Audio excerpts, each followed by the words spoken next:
you're unapologetic, which is fine.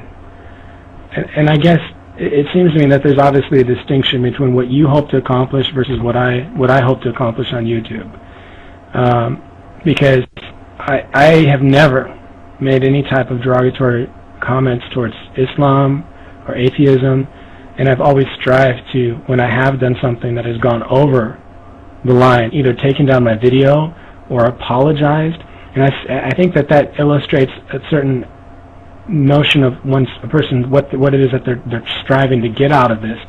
And it seems to me that I can't help but wonder, when you talk about phrases like the God cock and how you're not sure how there might be a better humorous way to describe a life spent on your knees giving God the pleasure of worship. Do you think my life is spent on my knees? I mean, I'm here on YouTube, right? You think I'm spending you don't think, so it's funny because your inconsistencies. So in one way you get pissed when someone oversimplifies atheism and what it means, but in the same sense though, you turn right around and you present this oversimplified, false picture of what Christianity is. And then you wonder why saying things like Godcock is I consider to be childish and elementary. Well, Jack, the thing is that I do acknowledge that it's childish and insulting, but really saying that, really dismissing of you as Veritas seemed to, by simply saying, look, you couldn't possibly live a life of meaning, or you either have to have this or you have to wallow in despair. To me, I felt that that's really all that it merited, and it was a gut emotional reaction. And in many ways, yeah, I probably did go too far, but I do acknowledge that the phrase is a childish, mockery of your worldview. But then again, I felt that that's all that what Veritas was saying. The issue over what you find to be the meaning of life has been addressed, and it really seems to me, no matter how thoroughly that it's addressed, there's like a fallback of, well, you should just live in this nihilistic despair. And I had a comment about the exact same thing this morning, and really, I'm at an utter loss, and I would like to hear from you and from Veritas what it is that about what you believe the meaning of life is that is going to change what I do with my life, whether it be what I do after I finish this discussion, whether or not I eat some ice cream or go to sleep or read a book or watch television, etc. How is that going to change whether or not I believe that my purpose is going to worship God? And also, how am I going to enjoy my life anymore?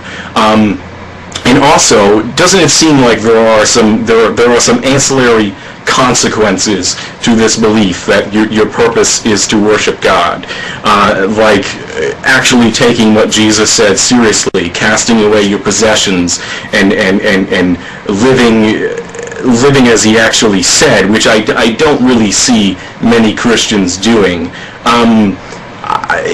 It seems that while it may be a provocative phrase, that I don't actually see people unpacking and being honest with what it is that they are posing as an alternative, and that's part of where I'm coming from with this phrase.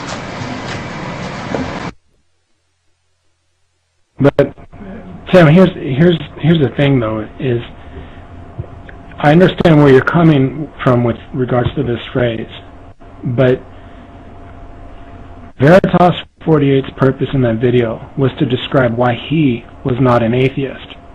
And in that video, he is describing why he is not an atheist, giving reasons for why he is not an atheist. And I find it odd that people are getting upset that a Christian, essentially it seems to me that Christian cannot give reasons for why they are not an atheist without an atheist essentially. There's already been you and Colin666 who have responded in these overly emotional ways when Veritas 48 was very, very clear that he was given reasons for why he was not an atheist. He was not saying that you have no meaning in your life. He never said that in his video.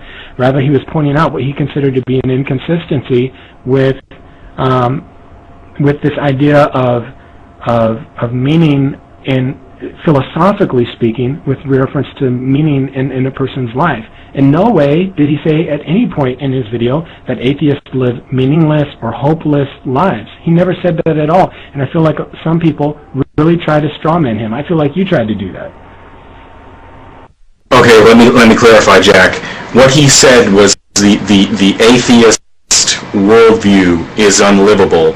That is exactly, or not exactly, is nearly as I can remember exactly of what he said. He said the atheist lifestyle is unlivable.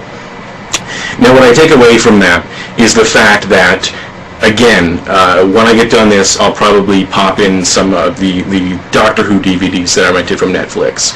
According to Veritas's worldview, or what he was saying, I should go, I should just be like, oh, it's pointless. Why should I bother watching this? That I shouldn't, if I truly believe what I believe, that I shouldn't actually be able to derive any pleasure from, the Ben and Jerry's ice cream I got in my fridge, or the television that I watch, or etc. of the actual moment-to-moment experiences of my life. That I should not be able to actually find out those things fulfilling and meaningful because they are not performed under the overarching. Under some overarching meta-narrative. Now the thing is that idea has been rebutted, or at least has been tackled in an actual honest and intellectual way.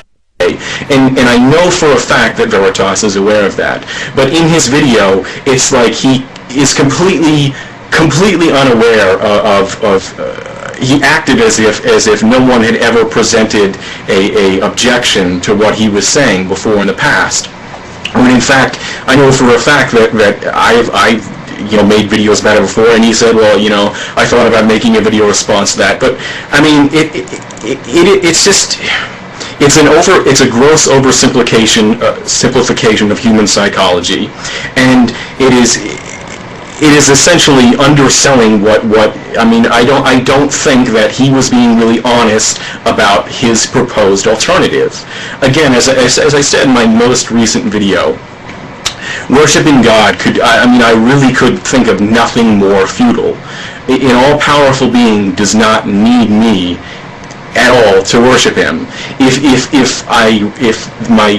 the purpose of this life is to go to heaven, well, what happens when I get to heaven? Is that just a meaningless string of experiences?